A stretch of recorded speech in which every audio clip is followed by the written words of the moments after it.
Hello and welcome to AFSPA Live, our monthly digital broadcast designed to give AFSPA members and eligible federal employees a place to ask questions and get answers about past AFSPA Talks topics, their benefits, and wellness needs. You can ask your question through the chat box on whichever social media platform you're streaming AFSPA Live, YouTube, Facebook, or LinkedIn. If you're not able to join us live, call our toll-free line prior to the broadcast at 888-435-0757 and leave our team a voice message that we may play back and answer live on air. Just tell us who you are and the question you'd like us to answer. I'll see you at the next AFSPA Live.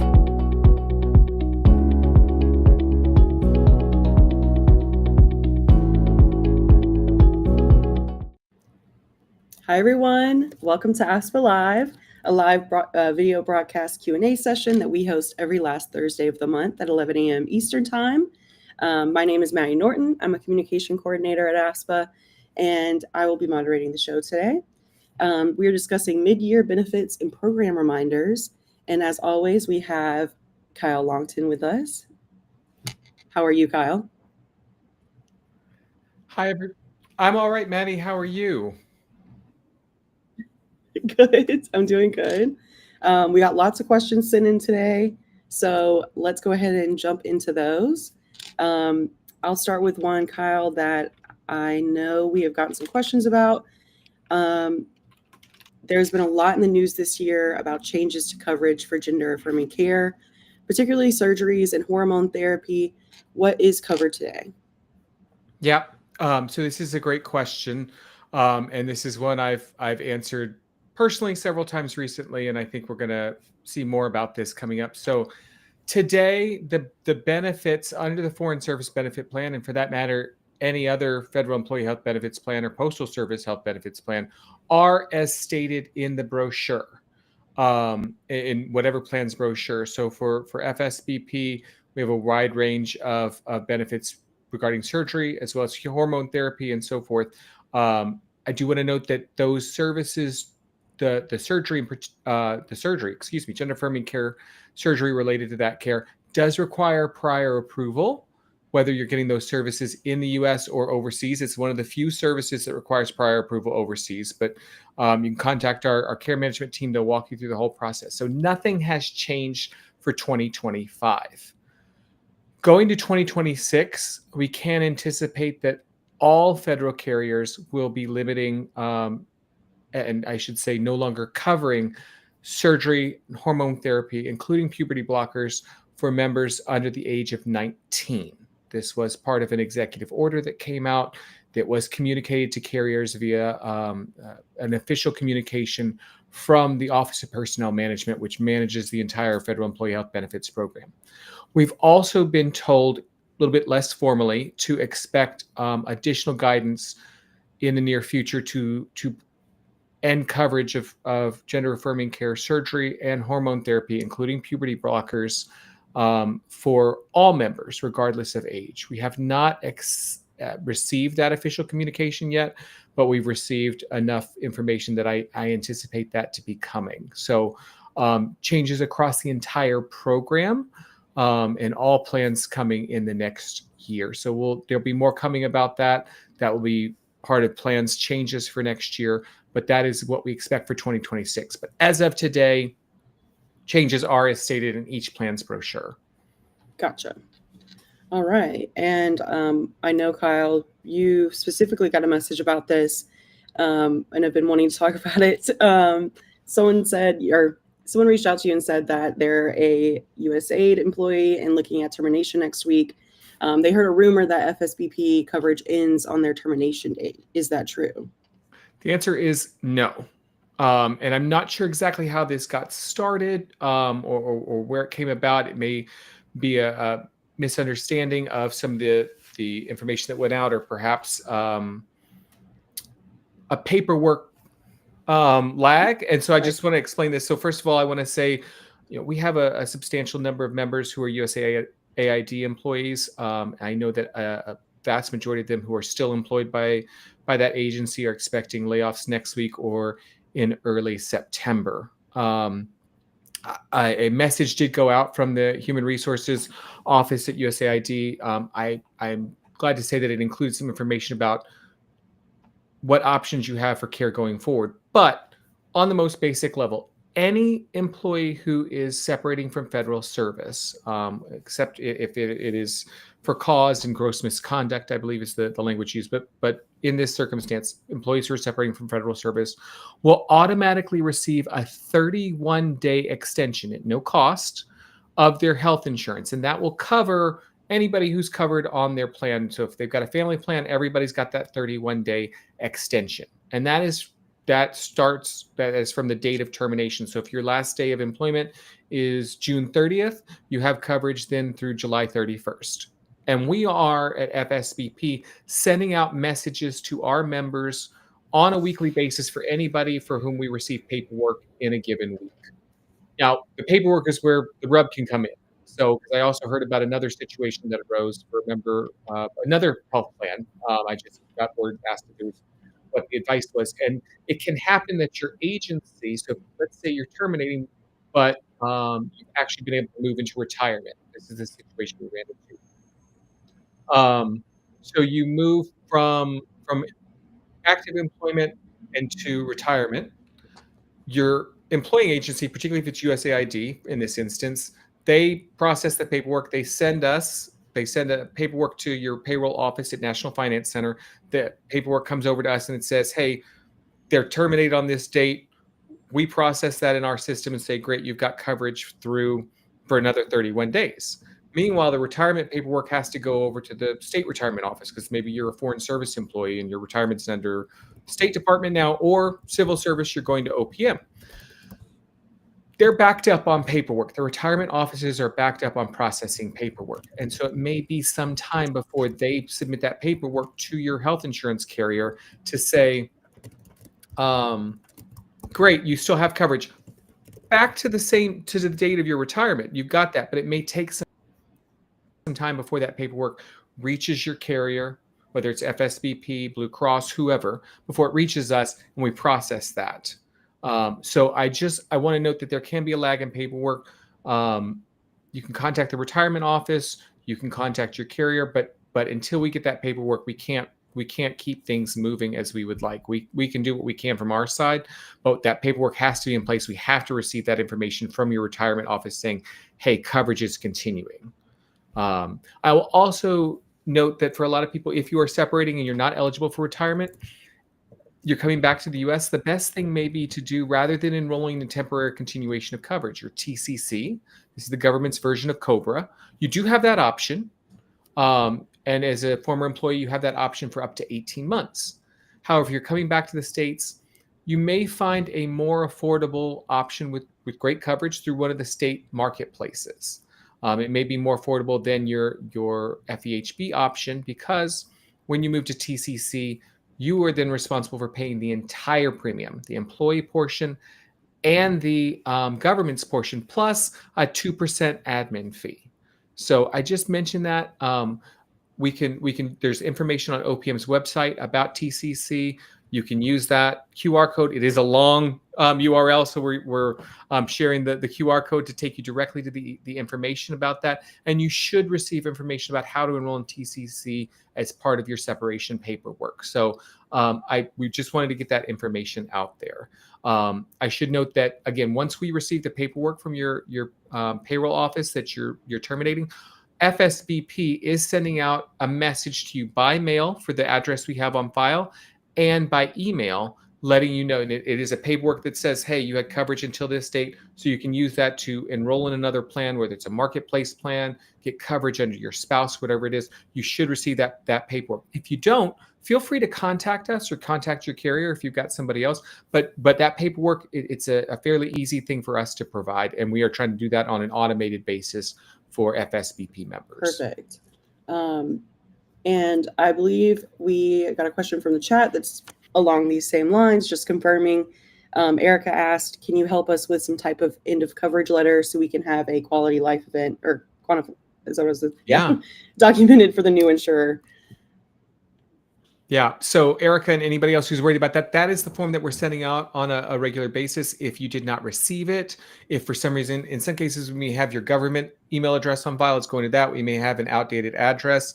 Please, feel free to contact us, give us a call, or through our website, you can contact us. You want the enrollment and eligibility team. That's it. EES is our internal 3-letter acronym for it.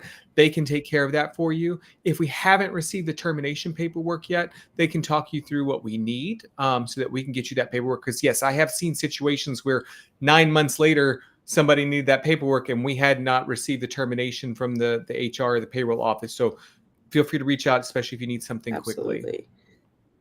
Okay, and I see Erica's update. Once we receive the paperwork, we'll process that as soon as possible. I will say that with USAID and NFC as the payroll office, that's a fairly automated process. It does come a little bit quicker than some other agencies. But once you get that paperwork, feel free to contact us if you'd like. Our team can let you know if we need something additional and get that processed for you. Absolutely. We'll jump to some questions that we got from members. We got this question twice, actually. Jane asked, can skin cancer screenings become an annual covered benefit similar to annual physical and women's wellness exams? It's a great question. And I did double check this because I wanted to make sure I had the right answer. So right now, a preventive skin cancer screening, which is what I think Jane and others asked about, is covered, but it is not covered as a preventive exam. And I think that's what the question here is. Can it be a preventive exam covered as 100%? And the answer is it is not at this time. And we do not have that as a benefit change for 2026. We've already had to submit all of those. So we'll put this on the list to consider for 2027 as a possibility. However, you can get a screening done. It would be subject to the calendar year deductible. And it would be covered if you go to an in-network provider overseas at 90%, member responsible for 10% after the calendar year deductible. If you go out of network, it's 70-30. So that service is available. It's just not covered at 100% right now. And I ran into this personally where I thought, oh, my doctor recommended I get this because of family history of skin cancer. Went to a dermatologist. Got that and was responsible for my out-of-pocket portion. So it's not that unusual, but it's something we can absolutely look at for 20. Gotcha. All right. And very important question as well, since we are in the summer months. And if you're going outside, please wear your SPF. Yes. Highly needed. And I know that there are statistics going out that are younger and younger people are getting skin cancer because we are not taking care of our skin, and we should be. Yeah. And Maddie, you make a great point. Actually, skin cancer is our number one cancer diagnosis. Wow. Non-melanoma skin cancer, I should say. So things that can be caught fairly early and can be treated fairly easily, usually with an outpatient, sometimes a biopsy to double check it and so forth. So do pay attention to any moles, any spots that are new, that are changing shape. We did a podcast on skin cancer about 2 years ago now. So you can go back and listen to that. Talked about what you can look for in sunscreen, what to look for when checking your own skin, and what a dermatologist will do if you do go in for that skin cancer, because they will check everywhere. Yep. So just be prepared for that. But absolutely something to pay attention to. Wear sunscreen. If people my generation may remember that, or older may remember from like 1999, the wear sunscreen voiceover message for the graduation time. If you don't know what I'm talking about, Maddie, clearly you don't know what I'm talking about, but it's ringing a bell for people my age or older probably. So you can find that online. But for the class of 1999, the best advice was to wear sunscreen, hold on to your siblings, things like that. You can find it on YouTube. I'm sure it's out there. Very, very dark for the new millennium, I feel. No, it's a very uplifting message. Okay, it was a very uplifting message. Yeah. Sure. All right. We have gotten a question from Natasha in our chat. They have said, I live overseas and I want to get a comprehensive health check. Do I need pre-approval? If so, what steps do I need to take to get that approval? Sure. Natasha, great question. And good for you for getting that comprehensive health check, I'm going to assume that when you say comprehensive health check, we're talking about an annual physical. And so the answer, do you need pre-approval? The answer is no. If you're getting care overseas, there's a very, very limited number of services that require pre-approval. What I will say is that, make sure that when you go get that comprehensive health check, that you get as itemized a invoice as you can from the provider to submit it to us. And when you submit it to us, assuming that you're paying and we'll submit the claim to us, make sure you let us know that this was the annual physical, so that we process it correctly, because it may come through and just say, doctor's visit, especially if we're translating it, something like that. And then we want to make sure we process that correctly. So just make sure that you get as much detail as you can. And when you submit it to us, just on that submission form in the member portal, let us know this was an annual physical. And then we've got a full list in our brochure. Sometimes I know overseas you go and they have a package, and you can buy a package with the annual physical. And it may include things that we don't cover. It may include things it should include things that we do cover. So that's just something to look for. And if you have any questions, feel free to reach out.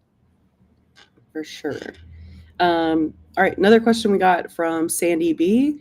They asked, my child is leaving our European base to go to college in the States. Will my college-age child be covered, and for how long? All right, great, Sandy. Congratulations. Sounds like graduation, or at least moving to the next step for your kid. They will be covered. So assuming, and I just want to be clear about this, assuming that you have Self+1 or family coverage and your child is included on that coverage, they will be covered. They can be covered up until age 26. They age out on their 26th birthday and then hit a 31-day automatic extension on their 26th birthday, but that is when they age out. So, and I should also note that there's no requirement that they be a full-time student or financially dependent upon you or maintain a residence with you or anything like that. As long as you've got a family plan or Self+1 and they're covered on that plan with you, they're covered until age 26. The one thing I would note is that, especially since they'll be coming back to the States, that they consider, if they're looking for providers, make sure that they're checking for network status, just to maximize their benefits by going to in-network providers and so forth. Absolutely. Sandy had another question, and I want to make sure we get to it. They asked, when can I change my vision or dental plans? They might need reading glasses in the future. I have 3 sets of glasses on my desk right now, so I hear you. These are my reading, or I think the doctor calls them close work glasses. So Sandy, great question. Generally speaking, if you're enrolled in the FedVIT plan, so the Federal Employee Dental and Vision Insurance Program, for the most part, the only time that you can change those plans is at open season. There are opportunities to change for other qualifying life events, but those qualifying life events are much more limited than they are with the health plans. And so, like, going from a stateside post to an overseas post doesn't qualify. If you add a family member, if you have a family member who ages out, if you're enrolled in an HMO plan and move out of the service area and so forth, those are opportunities to make change. But otherwise, you're pretty much locked in to your plan for the year, or have to wait for open season to enroll. You can go to benefeds.com, benefeds.com, to learn more about the program. But that is essentially what your opportunity is. AFSPA, though, does offer some dental plans. Don't have to wait till open season. You can enroll at any time. While we don't have a vision plan, we do have a combined dental and vision discount program. Only works in the US, but I'm assuming this is the same Sandy B who's at a European base. You can enroll when you come back to the States, maybe for a visit. Just enroll for that month or two. Use it, go to a network provider, get what you need for dental and vision. And then you can drop your enrollment once you go back overseas, pick it up again next time you come back stateside. So, and that again does not require a qualifying life event or open season. So you've got some flexibility there with AFSPA's offerings, but with the FedVIT plans, you're pretty much locked in for the calendar year. And just to confirm, we do have international dental plans as well, right? Yeah, I believe you have 2. Yep. Yep. The Cigna International, it's great, and it really excels in the customer service area. They can handle foreign language claims. They can reimburse providers in the local currency and so forth. So check that out at afspa.org/AIP/dental. More information there. For sure. We'll head to another question from John. He asked, what can I do to get a full written status of each of my claims? And then how long does it usually take for a claim to be processed? Excellent question. So when we're saying full written status, I'm going to assume that that is a request for an explanation of benefits. And the explanation of benefits, or at least that's how I'm going to answer. So John, if I'm missing the question and you're watching, please let us know. But the explanation of benefits is issued once the claim is finalized, whether it's approved, paid, etc., or even if it's denied, you'll get an explanation of benefits. It'll tell you provider's name and the date of service. It'll also include the diagnostic code and the procedure code that were billed by your provider. And then it goes into details of what if there was a network discount if you're stateside, and then how much the plan paid and what your responsibility is. So if some of that responsibility is your calendar year deductible, or some of it's co-insurance, or maybe it's 100% covered benefit. Maybe it's those preventive care that we were talking about earlier. So that is all detailed on there. If for some reason the claim is denied, there are notes about that. And you can find that information inside the Aetna Secure website. You have to register for that separately from the AFSPA member portal, but that information's on there. Typically that you'll get an email letting you know each time an explanation of benefits is available. Sometimes that people have opted out of that, so they're not getting all the time. Yeah. Yep. But everything's in that Aetna Secure website. There's also an option within the Secure website if you want those EOBs mailed to you. It does default to paperless once you register for the Aetna website. If you want them mailed to you, that option is in there. Now, in terms of how long it usually takes for a claim to be processed, we monitor this on a weekly basis. And I got an update earlier this week.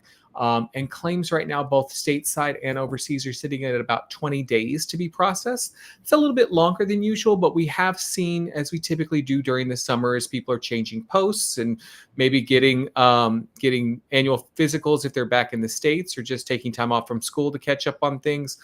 We have seen a increase in the number of claims that are coming in on a weekly basis. So we actually have some new claims processors who are starting training in just over a week.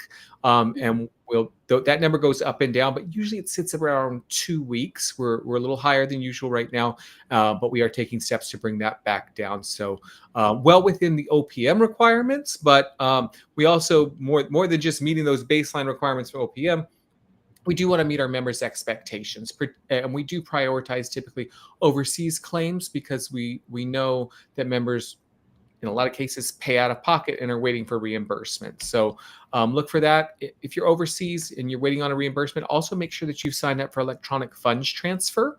You can do that on our website. There's a secure form. Just that cuts down on the payment time. We can put the money directly into your bank account. Yep. All right, we're going to jump to some questions about Medicare and retirement. I know, your favorite topic. Yes. So we had a question from Jim. He asked, how is AFSPA coverage managed if one moves overseas in retirement? AFSPA was great at handling our medical issues overseas and our careers in the foreign service, but what if we are no longer actively employed? Sure. Jim, congratulations. I hope that's the right one to say here on retirement or upcoming retirement and possibly a move overseas. I will let you know that essentially, even when you're retired, you still have the exact same coverage with Foreign Service Benefit Plan when you're overseas. And again, in many cases, you will pay and then submit to us to get reimbursed. Make sure you've got electronic funds transfer reimbursement set up. If you're in an area where we've got direct billing providers, then please you can use those providers and they'll bill us directly, cutting down on at least your out-of-pocket upfront costs. But essentially, there is no change in the coverage from when you were an active employee. That the plan is the same for active duty employees and retirees and their family members. Good to know. And Kyle, I'll let you talk about this question, and then I'll rattle off some event dates and event titles. But does AFSPA offer any advice on retirement or financial planning? Sure. I'm going to be honest. I like to stay in my lane, and this is not my area of expertise other than what we can do for how Medicare and FEHB work. We've covered that very well. If you're watching on YouTube, that's one of our most popular videos. Make sure you're getting the 2025 edition for the latest information. But we do work with partners, and this is their area of expertise. So there's a link to the recording of the Medicare webinar. But I'll also note that we have, if you go to afspa.org/events, you can go to that site. It's got a listing of upcoming webinars. We do regular webinars throughout the month with our partners at Prudential, and some of these are focused on mid-career transitions or preparing for retirement. There's also opportunities to have individual financial checkups, and those can be great for right now. We partner with a group called Retire Federal. And I'm going to throw out the name of their founder, Tammy Flanagan. A lot of people know her. She writes for GovExec. She co-hosts a program on Federal News Network and has done programs for us in the past. They are more focused on sort of it's limited engagement, if you will. They're going to sit down, ask you to bring all the information about your retirement, your federal status, any outside investments, and help you talk through what your options are, how to maximize retirement savings, and so forth. But those are sort of 1 or 2 meetings, as I understand it. But you can go to them. That is a service that you pay for. And then we also have a partnership with the Government Employee Beneficiary Association, or GEBA. And they also are located in the Washington, Baltimore area, but they are, this is their area. They do financial planning. They do wealth management. They have experts who have a lot of letters after their name, and some are specifically focused on federal benefits. And they have done a webinar. We've got the link up there. They've kept a webinar fairly up to date on sort of how to consider your options when it comes to voluntary early retirement, to DRP, if that is the deferred retirement program, if that's resignation program, I should say, if that's being offered in your agency and so forth. So you can go there. It's a recording, but there's also information about how to contact them to learn more about the advice they can give and resources and upcoming events they may be having. So we'll be partnering with them more in the future. But there's also information on our website about how to get more information from them. So look for that information. Absolutely. And just to reiterate, we just got the Q3 Prudential webinar schedule. So all of those have been added to our events page on our website. So definitely check those out. We have a lot of interesting ones, especially with everything going on in the federal employment space this year, I should say. We have some about Social Security benefits, managing employment change, advanced asset accumulation strategies, advanced estate planning strategies, to name a few. So definitely check that out if you're interested. And those are offered at 3 different times during the day for each session. So if you can't make one, there's another time available. So definitely check those out. Yeah. We'll jump to another question, which we briefly talked about with the deferred resignation program. Donna asked, are there changes for personnel who have opted to retire under the deferred resignation program? Sure. And Don, I'm going to assume and respond if you're asking specifically about insurance and the FEHB coverage or FSBP coverage in particular. So what I will say is that in terms of changes, no. So if you're moving to retirement, then you still have the same benefits. Again, watch out for that lag on paperwork and so forth, moving from active to retirement, especially if you're changing payroll offices, if you're going to OPM for retirement or anything like that. Watch for that time lag, but the coverage remains the same once you retire. So I'm just going to jump in here because I'm able to see the hi, Diane. Diane J, watching us on YouTube. I see your messages. Thank you for sending an email. I see that. We're asking you to send it to that address so that we can give it priority attention. We'll look into the issue that you've highlighted, and we'll get you a response, acknowledge receipt of it today, and we'll get that to one of our senior researchers so that they can start working on that and get back to you with the status. So thank you very much. Yes. And we'll ask another question about dental claims. Someone asked, is it true that your computers automatically deny any dental claims not involving the benefits listed on page 98 of the plan brochure? In other words, are dental claims submitted under the accidental injury benefit automatically denied and have to be appealed? So, no. We should not have any claims that are being automatically denied unless they are uncovered. So if you were to go to the dentist for teeth whitening, for instance, and that's it, and the claim came through and said with the CPT code and everything else and said this was for teeth whitening, yes, that's going to be denied because it's an uncovered benefit. But if you have an accidental injury, and it comes through coded correctly. So that's an issue where we may there could be a disconnect between what's the paperwork that's reaching us and then our processing. But if it comes through from the dentist, the provider, whoever it is, and it is clearly an accidental injury, dental, right side up, or whatever it is, there's thousands of diagnostic codes out there. That should be considered because yes, we are primary. The FEHB plan, whether it's Foreign Service Benefit Plan or any other plan, is primary for dental. It doesn't make a lot of sense these days when you've got the FedBit plans out there, but we are so primary for dental, does need to come to us. And our coverage for accidental injury listed on page 97, section 5G, would be primary. We will consider that. But it may be denied if it comes through and appears to be an uncovered benefit or an uncovered diagnosis. So that could be where the challenge is coming in. Feel free to contact us if you're running into that.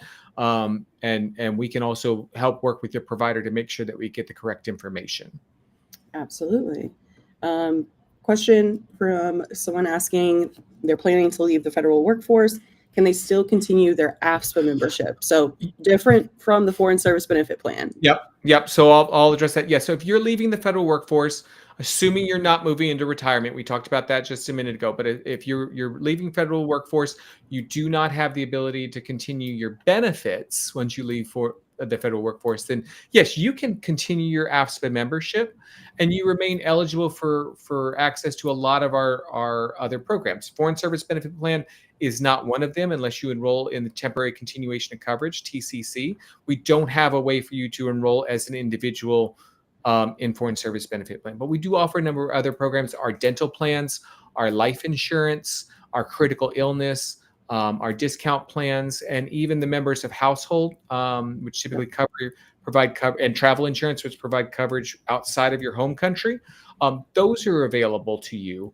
But Foreign Service Benefit Plan in particular is not available except through federal employment, federal retirement, or federal temporary continuation of coverage. But yeah, we welcome you. You don't even have to have a plan. You can just keep getting our newsletter, getting our news feeds, tuning in on a monthly basis to this. That's all available for information. We'd love to continue to have you and keep updated. And we are working on introducing new programs all the time, and those may be eligible to our wider membership. Yep. Speaking of other plans, someone asked, they were enrolled in the AFSPA disability plan for several years. Now that that plan is gone, are there any plans to replace it? Yeah. So the federal, our disability plans, we had one under Lloyd's of London. We had a couple different options under Cigna. Our unique fit for trying to find a plan that provides global coverage through an association rather than employer plan. It's a tough fit. And it's been very difficult, as you can see, that we had to those programs were no longer viable for the underwriters. So we are actually in active negotiations right now with another group to start offering a plan that would continue to that would once again offer worldwide coverage for long-term disability. We're looking at a 90-day elimination period and a few other options. So I hope that later this year or early next year, I'll be able to share some good news on that front. But we are continuing to look at this. Again, we're just looking for the right fit for our global membership and for the benefits we have found that are needed. For sure. All right. And then there was something in the news this week about prior authorization. Is this going to affect the Foreign Service Benefit Plan? So I had a board meeting yesterday and this came up.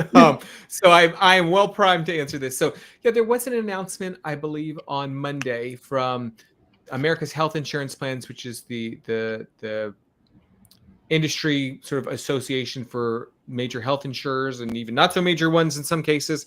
And it was about prior authorization. And by prior authorization, in this case, we mean prior authorization, prior approval, pre-certification. They're looking at this sort of all of these different terms, but under this broad umbrella as prior authorization. It's getting approval from your health plan or your pharmacy benefit manager before receiving a service or a prescription drug. And there were 6 commitments there in terms of what they were planning to improve. So this should, we do have certain services and certain prescription drugs that are subject to prior approval or prior authorization. That will continue to be the case. Several of the commitments that were made by that were in the 6 commitments are already actually underway and have been for decades in some cases under the FEHB program. So for instance, one of them is that providing more information if a prior authorization is denied. If your doctor submits something and says, hey, you need to have this surgery or this MRI or something like that, and a plan denies that in the federal program, you get a written statement that says it was denied for this reason, and here's the next steps that you can do. Appeals all the way up to your final appeal rights to OPM. So that's already been out there. There are efforts. Part of this is over the next 18 months to improve the prior authorization process, more services and drugs approved automatically through electronic health records. So I do anticipate that there'll be some improvements coming. We're going to keep an eye on that. We are also making sure that these decisions, as should be, are made by medical professionals, and that is the case now. That will continue to be the case, and I'll be keeping updated with Aetna and Express Scripts on this on an ongoing basis. So, keep asking the question. We'll keep you updated, but this is all supposed to be in place by 2027. Gotcha. We got a question from the chat. They have asked, I have a claim that was supposed to be merged with additional documentation by a representative. It is not merged or considered each time it is reviewed. Can I resubmit the claim entirely? Yeah, I'm sorry to hear that's the case. Thank you for bringing this to our attention. I would say go ahead and resubmit it with everything in one submission, and also when you resubmit it, let us know, hey, this is a resubmission. I just wanted to package everything together. Help us understand when you send that information in, what the service was, because I assume since you're submitting it, this may have been overseas or was not at least submitted by your provider, but let us know what the service was, why you had the service. So for instance, X-ray on my left wrist because I fell and thought it was broken. This is something we went through recently in my family, but just something like that. Make sure the information's there in terms of the name of the provider, any documentation. If it was overseas, there's an option for you to let us know what country it was, just in case we need to translate it or convert the currency or anything like that. But yeah, go ahead and resubmit that. And if you want to, you can also it sounds like this has been ongoing for a while. You can also send an email to us to let us know that that's in there. I would say, though, submit the documentation through the secure member portal and then send us an email to give us a heads up, and we'll make sure somebody looks at that. For sure. And another question from chat. Is Mounjaro a covered prescription? If yes, does it need prior authorization? Great question. Mounjaro user myself to help manage my diabetes, and that's what I want to be clear about. Mounjaro is covered. Mounjaro is, though, approved for treatment of diabetes. And so there is a prior authorization process. It's fairly straightforward with Mounjaro because it just requires basically what we're going to look at is, do you have a diagnosis of diabetes? Do we have evidence of that through claims, through lab results and so forth. And a lot of that's already available in the background. So it should be fairly straightforward for that approval to go through. But yes, that is covered. It does require the prior auth. It is available for a 30-day or 90-day. And there's different coverage there, but that is available. Your doctor should be able to submit that, especially if they're using electronic prescribing or electronic health record. That will be clear. But if for some reason they're not, you may get to the pharmacy and they say this requires prior auth. And I should also be clear that prior authorization on prescription drugs, on medical services too, does require communication between your provider and the plan. It is not something where the member can provide the information. With this drug, when it comes to diabetes, again, we likely have that information on file already with an A1C or previous medications or something like that. So it's fairly easy. But anything else, it is a communication between the prescriber and the plan to make sure that information is shared to create access to the service or the medication. Yes. Speaking of prescriptions, someone's planning to visit the U.S. this summer and they need to get their prescription refilled. Can they get a long-term supply? Yes, you can. In fact, with Foreign Service Benefit Plan, you can get up to a 1-year supply on most drugs. Let me put it that way. If it's, for instance, a narcotic, that's not going to be possible, but you can typically get up to a 1-year supply. You need to have your doctor, though, or your prescriber, whoever it is, write the prescription for 1 year. So if it's a daily medication, 365, not 90 with 4 refills or 3 refills, I should say. It needs to be 365. If you run into challenges when you take that to the pharmacy, you can contact AFSPA. Usually that you should not need to get any kind of flag put on your account or anything like that. But if that does run into an issue, we can put something in called a vacation override, which allows for a longer than usual prescription fill. If you are coming back and it's maybe too soon. Maybe you got a 1-year supply in August of last year. You're back here now or in July, and we're saying, it's not there yet. You can contact us. We can work with you on that, but contact AFSPA because sometimes we need to put that in with Express Scripts. All right, we've got a couple of questions come in right after the Mounjaro question. So Diane has followed up and said, how do I get prior authorization if I'm overseas? And then they said, my prescriber is overseas. Can they email the plan? Great question. I should have clarified that, Diane. Thank you very much. So actually for Mounjaro, when you're overseas, we do not require prior authorization. We may request, again, if you submit the claim and if it's the plan processes that, we may request additional documentation just to show, look, yes, I do have diabetes. Here's why, et cetera. But you don't require prior authorization for that drug overseas. You'll be obtaining it because it is temperature controlled. My guess is you'll be getting the prescription from a local provider and filling it at a local retail pharmacy. And in that case, we don't require prior authorization. That's usually if you're getting medication stateside or through home delivery, where that may come in. So there's no need for your provider to contact the plan. If we have questions, we'll contact you, but you can just submit that through the portal. Again, let us know what the drug is, include a copy of the prescription and a copy of the pharmacy receipt. That's the best way to do it. And then again, in the submission, you got an opportunity to let us know this was a fill for 30 days, 90 days, whatever, of Mounjaro. You can let us know also the dosage, although the coverage is the same regardless of the 2.5 all the way up to 15 dosage. Yes. And then Natasha has asked, what if you're pre-diabetic and your doctor prescribes you Mounjaro? Can you submit a claim to get reimbursement? Great question. So Mounjaro in the United States is approved specifically for diabetes. It is not covered for pre-diabetes.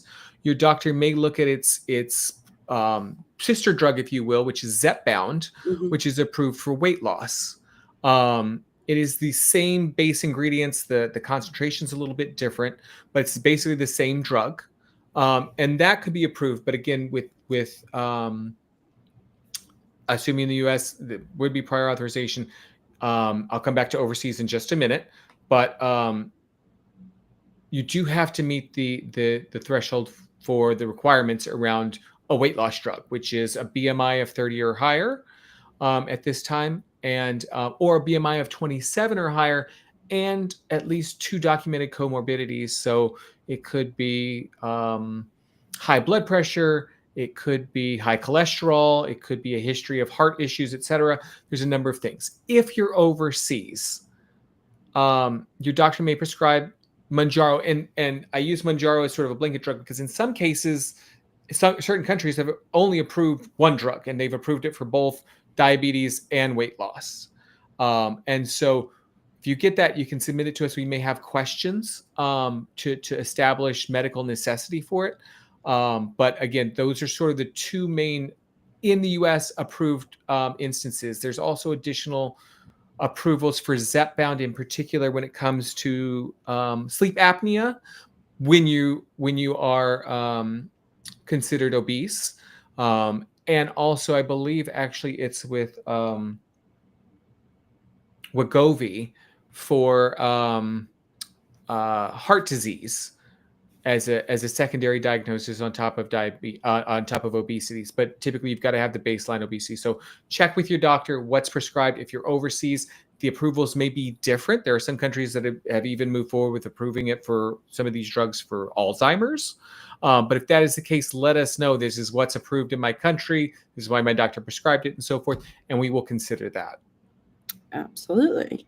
We'll answer a couple more questions, just to make sure we get through all of them, and then we'll wrap up. Marjorie asked this question. I have original Medicare and use Foreign Service Benefit Plan as my supplement. From what I've read, it sounds like original Medicare does not cover a yearly skin cancer check. If Medicare denies, will FSBP then provide coverage? So let me say this. This is our third or fourth question I think we had submitted about skin cancer. I want to say thank you to everybody who's reading the monthly messages we send out and blogs and everything else. And thank you for being concerned about your skin health. This is a great thing to do.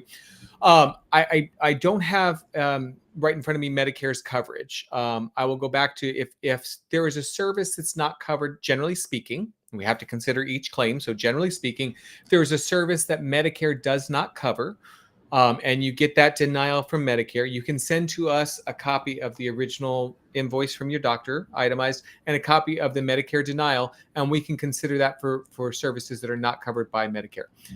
As I mentioned earlier, an annual skin cancer check is not considered preventive. So at best, it would be covered at the 90-10, 90% covered by FSBP, 10% covered by the member. If you go to an in-network provider. So just keep that in mind. But we can consider that and we'll review it. We'll be in touch with you or your provider if we have questions. Absolutely. We also got some questions about our callback system and how does that work? We did. So we implemented the callback system a couple years ago. So when members call in, particularly if they're trying to they have a question about Foreign Service Benefit Plan, they'll call in, they'll go into the queue, and if there's a wait, we'll let you know, hey, that there is a wait. We also let you know that you may be experiencing longer call times because we have had higher volume. I understand that some people had some questions about that piece as well. We'll be reviewing our recordings. We do that on a regular basis as well. But if you call in, there's a longer than you anticipated wait time, you can go into our callback system, push the button as instructed. You can leave a voicemail, let us know your name, ID number, what your question is, and then we will call you back. And it says within 2 business days. Typically, we have folks staying overtime to clear that callback system every day. Now, if you let us know that, hey, I'm in Western Europe, I'm in Eastern Europe, Africa, wherever, and we're not getting into it until 6 p.m. Eastern time, we're probably not going to call you back and try to wake you up in the middle of the night. But we may put you in the callback queue for the next morning when it may make sense to call you. But we don't have a system. This came up. We don't have a system where, like, yes, you can remain in the queue and we'll call you, maintain your position. We'll call you back. We have not moved to that. We have found that because if we've got the information, we can do the research, call you back with an answer. That's more efficient for everybody. It's better use of your time. We can get you the answer, have an answer in hand when we call you back if you leave us those details on the callback system. So I understand it is different from many other systems that you encounter, but that is our goal, just to sort of make sure that it's convenient for our members and that we're making the best use of your time when we call you. Absolutely. Natasha has asked a question. If I get my prescriptions on the economy of the country I reside in, can I submit a claim and get reimbursement? Yep, you can submit the claim. So again, you want to include a copy of the prescription, copy of the pharmacy receipt, and then when you submit it to us, do let us know. This was a prescription. If you know the name of it, that's great. It was to treat whatever. It's an EpiPen. It's a cholesterol medication. Whatever it is. Include that information on the the submission form that just helps us understand so we can put in the correct information on our side. And then claims for prescription medications obtained on the economy overseas are processed similar to medical claims, where the plan covers 90%, the member is responsible for 10%. All right. All right. Last question. I know I'm feeling a lot of stress and anxiety right now, and it's affecting my work and home life. Is there anything that can help me? Yeah. So I imagine this is the case for a lot of people. And I think this is actually sort of a condensed version of multiple different messages that I know I've received personally, and we probably received for today's show. So yes, I'm going to speak specifically for FSBP, since this work from FSBP members. We do have a number of programs that are available to help you. Some are self-guided, some are telephonic. We have benefits for in-person care. I think we have a link that we can share to a page on our website that lists all the mental wellness support programs that we offer. I'll just start with, in particular, My Strength. We did our AFSPA Live last month on My Strength. So you can go back into the library on YouTube and find that. But this is a self-directed, for the most part, program. You can go in and say, hey, here's what I'm dealing with. They'll give you daily exercises, affirmations. It takes a number of different approaches, including cognitive behavioral therapy and so forth, within the app. And it's available to people aged 13 and older. It's available worldwide. So this can be something everybody in the family can access for the most part. We also have telehealth solutions for members. So if you need to talk to somebody, we have 100% coverage. If you want to go stateside, you can talk to somebody through Teladoc Health. There's a mental health section on there. You can set an appointment for a time that works for you with a provider who's licensed in your state and see the credentials of that provider. If you're overseas, our partnership is through Lyra Health. This was a change we made this year. And they're doing a lot. They've got different programs. They've got, they can even refer to in-person care. I should mention that, particularly with Lyra, it is for counseling. This is not a psychiatrist. They're not doing medication management or anything like that. This is for talk therapy. And they can provide you other resources. And then we have other programs for members in the U.S. There's a program called Able To, all one word. That is out there. It's good, particularly if you're going through a transition. And many of our members may be facing that soon. But it can also be good if you're facing a new diagnosis, if you are even something that you might think of as joyful, like retirement, like welcoming a new family member, something like that. What's in me glitching? That you may need that support, and it is a mental health coach and mental health therapist who can programs. They are available. They are, frankly, I think, underused by members, just because there's so much that's out there to offer. So please do that with Teladoc Health. See somebody on a scheduled appointment in under 2 days, sometimes even sooner. So please go ahead. If you feel like that's something you need right now, go for it. Do it now. And get the help that you need. Absolutely. All right. Let's check the chat one more time. Looks like we are good. Yeah. Thank you for joining AFSPA Live today. We have tons of events, like we've mentioned, on our events page, so definitely check those out. Stay tuned for any podcasts that we may release in the next month. And our next AFSPA Live is July 31st. So end of July will be the next time we see you guys. And of course, this is recorded. And if you weren't aware, you can watch this again right after the show on our YouTube channel at AFSPA Cares. Our social media handles is at AFSPA Cares for every site. So follow us there if you're wanting to stay updated with us. Otherwise, thank you for joining us. We hope this was helpful. And any last words, Kyle? I'll just say, there's a lot of changes coming for some of our members, whether it's USAID or things that folks are expecting at state and other agencies. Make use of the resources. If you have questions, if you're not sure where to turn, reach out to us. We'll do our best to direct you in the right place, even if it's not us. But for everybody out there, please know that you are valued. We really appreciate the work that you're doing on behalf of your fellow country, your fellow citizens every day. And we're here to offer you all the support that we can. So hang in there, everybody. Thank you for joining us. Thanks for watching our broadcast. Join us again the last Thursday of every month at 11 a.m. Eastern. Also, don't forget to look for AFSPA Cares on all of our social media channels: YouTube, Instagram, Facebook, and LinkedIn.